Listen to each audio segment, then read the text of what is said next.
ప్రవీణ్ మా ఆత్మకూర్. సోమవారం మధ్యాహ్నం 2:30కి నేను గుర్లకాడి పోయాను మమ్మీకి అన్నం తీసుకోవడానికి. దూపైతుందని బోరు పెట్టి నీళ్ళు తాగుతుంటే అక్కడ భూమి ఉన్నాయని పిలిచిండు. ఎవరైనా? కానిస్టేబుల్ లింగం నాయక్ సార్. ఏందని దగ్గర పోయినా నేను.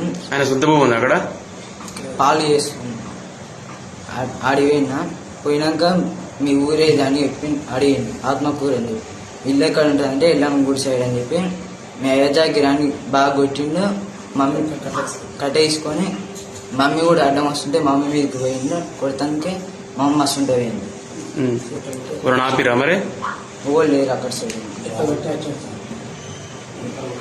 ఎట్లా పడితే అట్లా కొట్టింది. పోలీస్ స్టేషన్కి వచ్చి కంప్లైంట్ ఇచ్చింది మనం ఆ రోజు. పిలిపిస్తాను ఇంకా పిలిపియలేదు.